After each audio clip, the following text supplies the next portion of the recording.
tal? Buenos días, mi nombre es Jay Acosta y les voy a hablar sobre física de Doppler. Bueno, para empezar un poquito de historia, ya lo vimos ayer, pero nada más el Doppler tiene su nombre o lleva el nombre de acuerdo a Christian Doppler, que en 1842 fue el que empezó a incursionar sobre las ondas, pero de luz. Se dieron una serie de eventos con diferentes personalidades, pero fue hasta 1984, que fue 140 años después, que un ultrasonido, en este caso la marca Loca, empleó el Doppler para un medio médico, no tanto por las ondas de luz, sino por las ondas de sonido.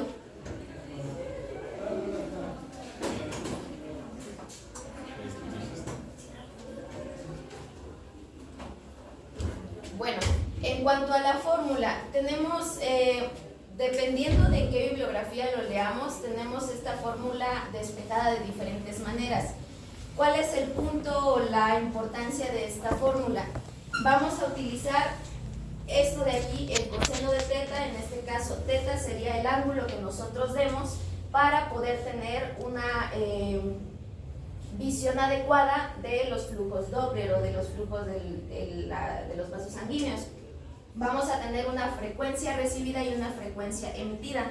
En este caso, la frecuencia emitida es la que sale desde el transductor hacia el paciente, y la frecuencia recibida será pues la que rebota, ¿no? La que obtenemos como eco desde los eritrocitos que van en movimiento hacia nuevamente el equipo de ultrasonido.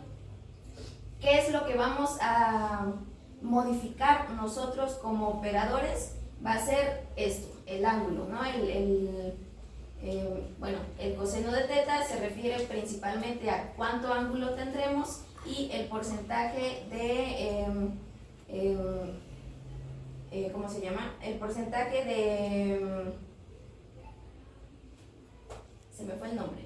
Pero bueno, ¿qué tan correcta va a ser esa medición? Eso. Bueno, en resumen o la forma más clásica que hemos visto sobre el efecto Doppler es cómo un sonido se acerca o se aleja de un objeto o una persona que está estático. ¿Cómo es esto?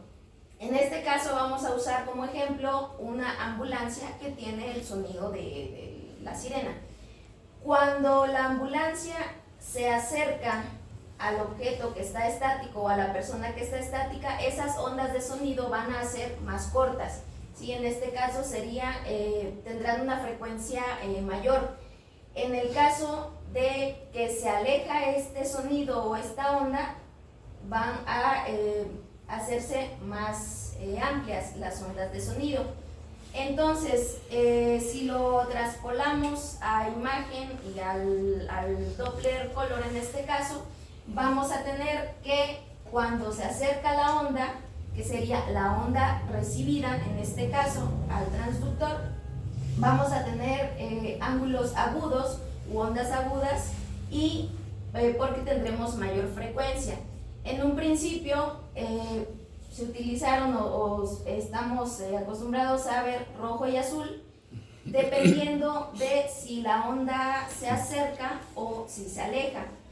Hay que tener en cuenta que estos dos colores pueden invertirse pues de acuerdo a las necesidades de cada operador, pero en teoría o como viene desde la máquina, cuando estamos por arriba de la línea base, es decir, esta onda que se acerca, lo vamos a ver de color rojo en el Doppler.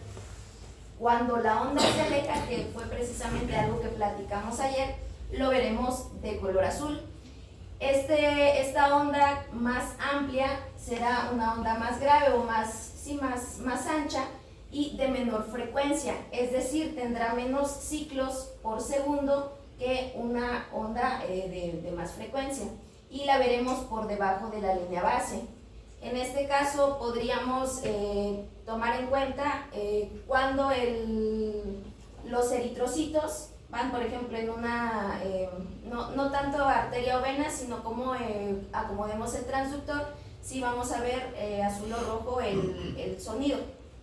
Ahora, puede ser que un solo vaso se vea azul y rojo, si es por ejemplo que está tortuoso, a pesar de que los eritrocitos vayan en un solo sentido. El punto aquí es comprender que el sonido va a llegar hacia el transductor y es ahí donde nos va a dar los colores. Para eso ayuda la inversión de color. Cuando nosotros conocemos la estructura vascular y de esa manera pues sabemos que a pesar de que nos muestra azul y rojo, pues es una misma dirección de eritrocitos. En cuanto a los transductores, tenemos muchos transductores. En este caso solo puse estos 4 porque son los que normalmente utilizamos. Realmente se utiliza el transductor lineal que va de 6 a 13 MHz y de profundidad vamos a obtener 6 centímetros nada más. Este transductor lo vamos a emplear cuando queramos ver estructuras más superficiales, a diferencia, por ejemplo, de un transductor convexo, en donde será menor los milihertz que utiliza, pero mayor la profundidad. Si nos regresamos a la física como tal del ultrasonido, no tanto del Doppler, vamos a recordar que entre mayor frecuencia, menor profundidad, pero hay que recordar que entre menor profundidad veremos mejor también los tejidos con mayor definición. En cuanto a la botonería, esta botonería la vamos a utilizar para tener una imagen de calidad en cuanto al flujo Doppler. Vamos a tener que utilizar una escala. Ahorita vamos a hablar de la escala y de qué tan importante es acomodarla para nuestra imagen. El filtro podemos usar color, espectral, podemos usar solo el modo B, pulsado, eso también lo vamos a ver adelante con ejemplos. Y la línea base siempre va a estar, y vamos a ver que por arriba de ella es la sangre que se acerca, por debajo de ella es la que se aleja del receptor de imagen. El ángulo, este es de lo más importante por lo que yo entendí, porque va a ser el que nos dé realmente una imagen confiable, ¿sí? De acuerdo al ángulo y de acuerdo a cómo posicionemos nuestro transductor respecto al vaso, no respecto al paciente, será como veamos adecuadamente este flujo. El SB o Get Size se refiere a la caja, el tamaño de la caja de la muestra que tomemos en el Doppler. El estiro STR se refiere a la inclinación de la caja de color. ¿Para qué nos sirve esta inclinación? Para corregir o para acomodar la caja de acuerdo a la inclinación del vaso. Y lo que comentábamos hace ratito, el invertir el color va a ser para acomodar al gusto del operador, si es rojo, si es azul, o incluso hay algunos equipos que vienen con azul y morado, rojo y morado, o solamente rojo y más rojo fuerte. Bueno, ¿cuáles serían las medidas para mejorar la calidad de un Doppler Color? Tenemos ciertos puntos claves para que podamos tener una imagen o un estudio de calidad. Primero que nada necesitamos ajustar el tamaño del ROI, es decir, la caja de color de acuerdo al vaso que vamos a estudiar. Necesitamos tener la caja de color en el centro del vaso, debido a que en el centro es donde corre el flujo laminar, como lo veíamos el día de ayer. Porque si nosotros tenemos la caja de color el ROI muy grande, vamos a tomar también las paredes del vaso, y recordemos que en las paredes la velocidad es menor por la adherencia que existe al endotelio. El ángulo, vamos a angular el transductor entre 30 y 60 del vaso a estudiar. Ahorita vamos a ver qué tanto porcentaje de error tenemos de acuerdo a los ángulos que ocupemos al ajustar nuestra botonería. El ángulo, se refiere al ángulo del transductor, y el siguiente punto es angular la caja de color respecto al vaso. El cuarto es ajustar las ganancias de Doppler. ¿Por qué razón? Vamos a tener ciertas velocidades determinadas para cada tipo de vaso. Porque si nosotros nos quedamos cortos o nos quedamos bajos dentro de esas velocidades, vamos a obtener una imagen sucia, digámoslo así. Si nos vamos por arriba o si es demasiado elevada la velocidad que tiene el vaso de acuerdo a la velocidad que nosotros pusimos en el equipo, vamos a ver artefacto de, bueno, lo menciona la literatura como confeti, que sería como borroso el color. Y si nos vamos demasiado bajo, vamos a ver un vaso incompleto al llenado, o bien pudiéramos pensar que no está teniendo flujo cuando realmente está teniendo flujo, solo que como es de menor velocidad, pues no alcanza a demostrarse como color. Entonces es importante que ajustemos las ganancias. Y por último vamos a ajustar la frecuencia de repetición de pulsos para evitar el efecto aliasing, que es el que se produce cuando los colores se empiezan a invertir, lo que veíamos ayer con Juquila. Cuando rebasa el límite del color, no sé, digamos el color rojo o la frecuencia alta, regresa automáticamente al azul y tenemos ya una especie de azul turquesa. Ok, respecto a los ángulos, lo que les mencionaba hace ratito, tiene que ser entre 30 y 60. ¿Por qué razón? Porque así vamos a tener un menor porcentaje de error en cuanto a leer correctamente la velocidad de ese flujo.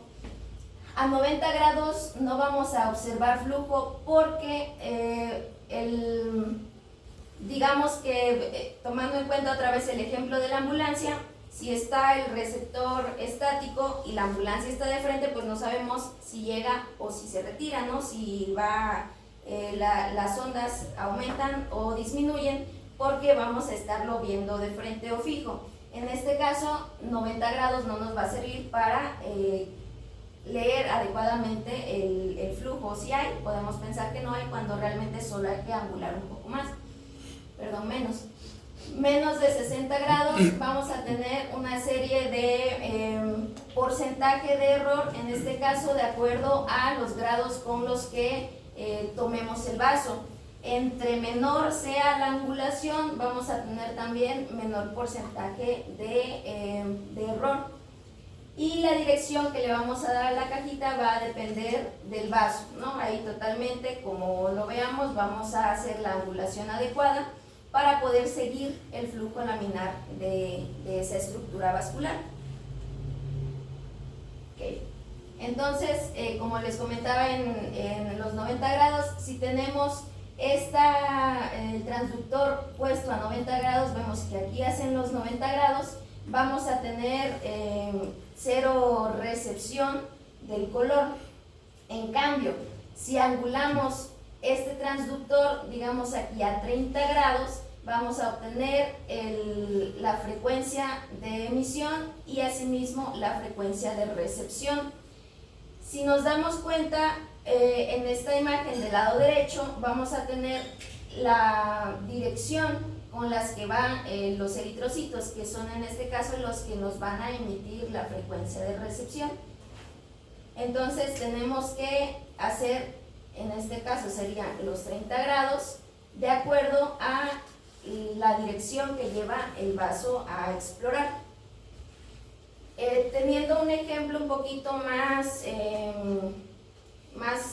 acorde a medicina, tenemos una representación del ángulo entre el haz de ultrasonido y la dirección del objeto en un corazón. En este caso, este teta que mencionábamos al inicio va a ser el ángulo que nosotros empleemos para visualizar correctamente el flujo vascular, o en este caso de la estructura puede ser no solamente vasos, sino órganos o masas, ¿no? En la imagen B vamos a encontrar 0 grados respecto a la estructura que queremos evaluar. En este caso se dice que 0 grados sería lo ideal, pues tendremos exactamente el flujo como es. A los 20 o 30 grados, menor de 20, vamos a obtener un flujo de recepción, tanto de emisión como recepción, y a los 90 realmente no va a evaluar si va o si viene, porque vamos a estar como un ente fijo, sin que el volumen que está transitando se mueva tanto alejarse o acercarse. En cuanto a la frecuencia va a depender del transductor que utilicemos, como lo veíamos hace ratito. El transductor va a tener una serie de oscilación de ondas dependiendo de cuánta frecuencia maneje, y esto nos va a ayudar para la repetición de pulsos, que es el PRF del que hablábamos hace rato. La repetición de pulsos será la escala de velocidad que vamos a utilizar o que vamos a poner como determinada para evaluar la velocidad del vaso. En este caso, un PRF alto se va a transmitir en ondas cortas. Estas ondas cortas nos van a ayudar para ver vasos de velocidades altas, como lo veíamos hace ratito en la gráfica. Al contrario, un PRF bajo nos dará ondas largas, que serán las ondas que tienen mayor amplitud. Estas ondas de mayor amplitud nos van a ayudar para ver vasos profundos o velocidades lentas. Cuando tenemos ajustado el PRF y no podemos ver el color del vaso, podemos disminuirlo o aumentarlo de manera que encontremos la medida adecuada en donde entre ese vaso, la velocidad de ese vaso. En cuanto a la resistencia, vamos a tener tres tipos de resistencias que van a ser baja, moderada y alta, dependiendo de los vasos que vayamos a evaluar. En cuanto a la velocidad baja, vamos a tener que es una menor velocidad, y en cuanto a la gráfica que veamos en el monitor lo veremos como una meseta. Van a ser ondas monofásicas y generalmente la vamos a ver por arriba de la línea base. La resistencia moderada que ofrecen los vasos, tendremos un pico, una elevación sistólica, y vamos a ver una rampa que desciende pero no supera la línea base. Y ahora, en cuanto a las resistencias altas, tendremos una rampa ascendente empinada, un rápido descenso y un flujo diastólico invertido, que será el que rebase la línea base. En este caso podríamos irnos como ejemplo a los vasos de los miembros periféricos. Ok, entonces este es un ejemplo de una alta resistencia y una baja resistencia. La alta resistencia va a tener un pico sistólico elevado, vamos a tener un descenso rápido también que va debajo de la línea base y regresa, ¿no?, por la elasticidad de estos vasos. En cambio, la baja resistencia la tendremos como una meseta, ¿no? Aumenta el pico sistólico, bueno, no es un pico, y realiza una meseta de forma que no rebasa o no llega a tocar la línea base. Okay. Estos son ejemplos de qué vasos podríamos encontrar con baja, moderada y alta resistencia. En este caso, la baja resistencia, vamos a ver justo lo que decíamos, es un aumento y lleva una meseta sin llegar a tocar la línea base. Entonces son flujos de baja resistencia como las carótidas, las arterias renales, hepáticas y esplénicas. Lo comentábamos ayer con la doctora, que dependiendo de la función que tenga ese vaso será si tiene altas o bajas resistencias. En cuanto a moderadas, vamos a tener picos elevados y un descenso, pero seguiremos sin rebasar esa línea base. En este caso pueden ser ejemplos como la carótida externa o la arteria mesentérica superior, que son vasos también de moderado calibre, y que podremos encontrar con este tipo de gráfica. Y en cuanto a la resistencia alta, es cuando tenemos un pico sistólico elevado y de igual manera uno diastólico que sobrepasa la línea base y regresa. En este caso serían el ejemplo las arterias de miembros distales. Los tipos de Doppler. Para los tipos de Doppler no solamente vamos a emplearlo como para ver el color, sino que existen diferentes usos y tipos de este mecanismo de sonido. En este caso vamos a tener modo M o continuo, es el que se utiliza por ejemplo en los Dopplers para ver la frecuencia fetal. El Doppler pulsado espectral, que es el que utilizamos, el que vamos a estar viendo nosotros, en donde vamos a tener la frecuencia de repetición de pulsos, y el modo B, que es en el que veremos previo al color y pues después el espectral para ver qué tanta resistencia presenta un vaso. El color, vamos a utilizar escalas. Mencionaba la literatura el límite de Nyquist. Este es una velocidad que tiene entre 60 y 70 centímetros sobre segundo, pero generalmente se utiliza para Dopplers cardíacos. Y el Doppler poder o Power Doppler es el que se utiliza para ver flujos lentos. Cuando no tengamos flujo con el color, podemos utilizar la opción de poder para detectar si existe o no esos flujos lentos.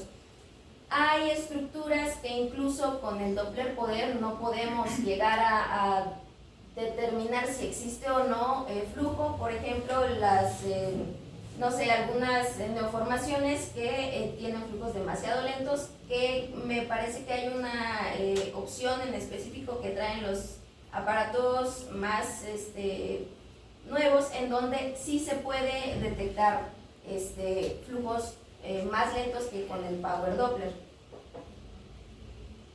Y vamos a tener ventajas y desventajas de cada uno de estos tipos de modos de Doppler, digámoslo así. En el modo M o Doppler continuo vamos a tener que evaluar los movimientos, pero no puede evaluar la velocidad.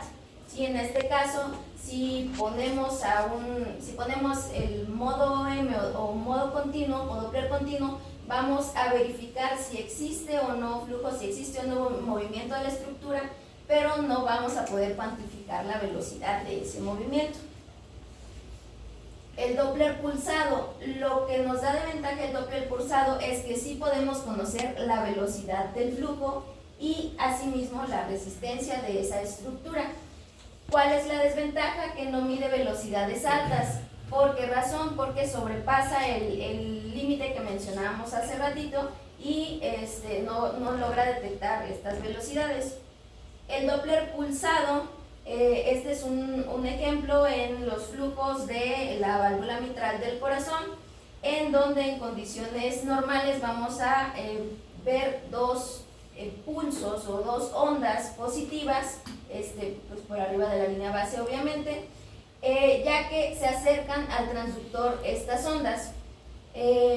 Puede haber un borde brillante fino por debajo de la línea base, pero en teoría necesitamos ver las líneas blancas o bueno, no son hiperecogénicas, en este caso serían blancas, para saber que tenemos una buena toma de muestra. En cuanto al Doppler espectral continuo, vamos a tener que sí detecta velocidades altas, pero no puede diferenciar entre los flujos que se acercan y se alejan. En este caso, para valorar una estructura debemos de determinar qué necesitamos valorar en esa estructura. En este caso, sí vamos a detectar velocidades altas que no detectamos en el espectral, pero no vamos a poder diferenciar en este caso si se acerca o se aleja la onda, solamente que existe una onda de alta velocidad. Y el Doppler color vamos a tener como ventaja que detecta la localización y la dirección de los flujos, siempre y cuando adecuemos las cuestiones técnicas que mencionábamos hace ratito de cómo tener una muestra adecuada para poder tener una visualización, si el flujo se acerca, se aleja, si es laminar, si si los eritrocitos se mueven hacia el transductor o se alejan del transductor, y veremos de forma clásica el acercarse de color rojo y el alejarse de color azul. Ok, vamos a tener también un espacio de codeficiente en la muestra. Este espacio de codeficiente se refiere a los 90 grados que mencionábamos, en donde no vamos a detectar color como tal. Si vemos y si ponemos atención, cada uno de estos haces de sonido nos va a dar un ángulo.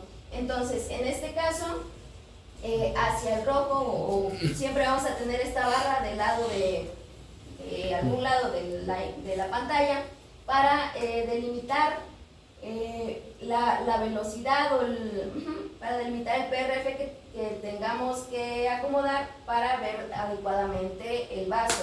Si nosotros nos pasamos de ese límite, vamos a regresar al color contrario.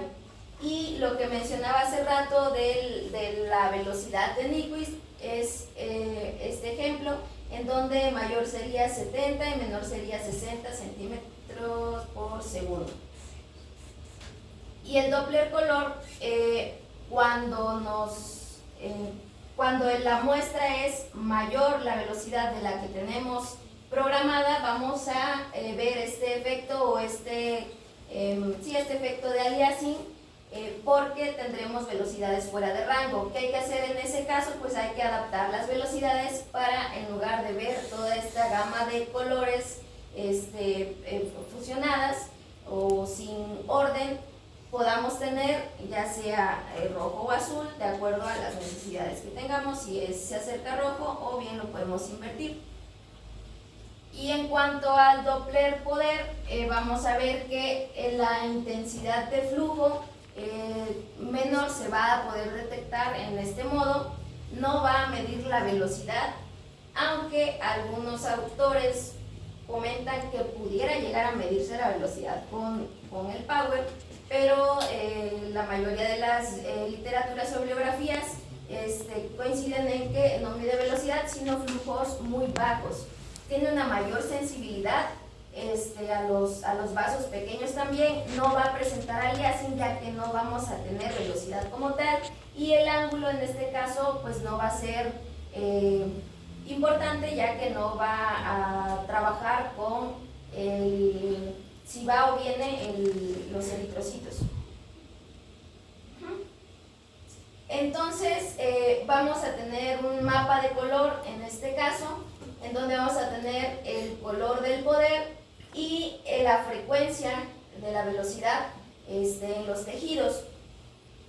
Si nos damos cuenta, el Power Doppler, va a detectar todo el sonido que exista, pero nada más.